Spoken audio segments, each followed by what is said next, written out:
Sisil kini harus rutin periksa gula darah. Perempuan berusia 40 tahun ini terpaksa harus suntik insulin 2 kali sehari dengan dosis 30 unit atau setara 0,3 ml karena gula darahnya berada di angka 600. Perempuan warga Cisalak, Depok ini mengaku berat badannya turun tajam dalam tempo 3 bulan ketika awal terdiagnosis diabetes 10 tahun lalu.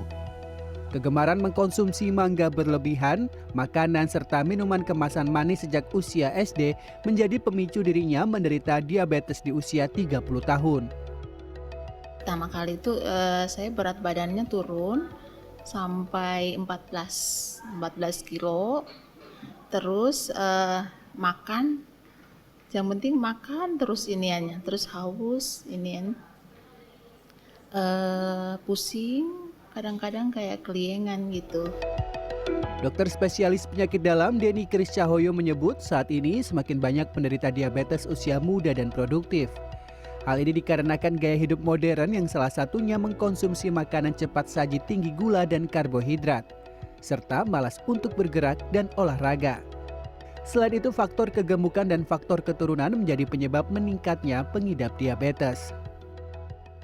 Ya itu tadi, jadi makanan-makanan cepat saji dan makanan-makanan yang banyak berkalori tinggi, yang mudah kita dapatkan. Ya mungkin di sekitar kita, warung-warung itu juga sudah banyak makanan minuman yang tinggi karbohidrat, yang manis-manis sehingga mudah diperoleh, anak-anak pun juga mudah memperoleh, ya sehingga lebih mudah terjadi diabetes di usia-usia yang lebih awal.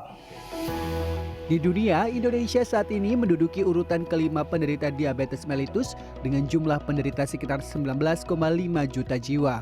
15%-nya akan berkembang menjadi diabetes foot ulcer yang bisa berakhir dengan amputasi atau pemotongan bagian tubuh yang mengalami luka tak sembuh. Oleh karena itu, penyakit diabetes mellitus harus ditangani oleh berbagai profesi medis. Karena di sana banyak sekali problemnya. Yang pertama itu adalah problem metabolik. Problem metabolik itu diselesaikan oleh teman-teman kita dari penyakit dalam. Yang kedua itu problem pressure.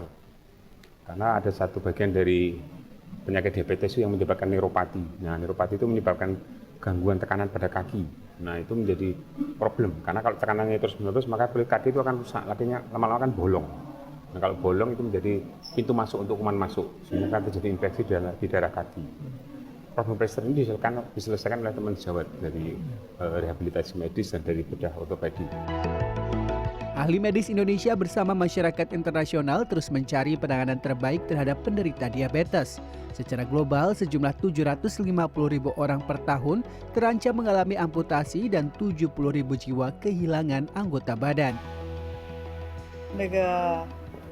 关于糖尿病 下肢病变呢，这个病呢，实际上在全世界非常普遍。每年呢，在全球应该有75万人具有糖尿病足下肢病变，要有7万人呢就是截肢，因为糖尿病足这个病变造成了下肢静脉这个病变，然后截肢，然后这个病呢会给社会带来很大的负担，对他个人的生活也有很大的影响。对我们致力于这个。就是全球对这个病的挑战治疗，对我们这个造福于人民有很。I start to form a tradition that gathering the worldwide burn expert and also the president of each burn region to form a briefing sessions each year, talk about what are the progression of their regional burn treatment and also the methodologies. So we want to make sure that we can find a unification of a standardization on medical practice on burns and ulcers. Sejak 10 tahun terakhir mulai dikembangkan penelitian medis regeneratif untuk meningkatkan potensi penyembuhan mandiri terhadap luka diabetes untuk menekan angka amputasi. Penelitian terus dikembangkan untuk menemukan metode dan cara medis paling tepat untuk mencegah masalah kronis dari diabetes. Agung Happy, Maranatha, Jakarta.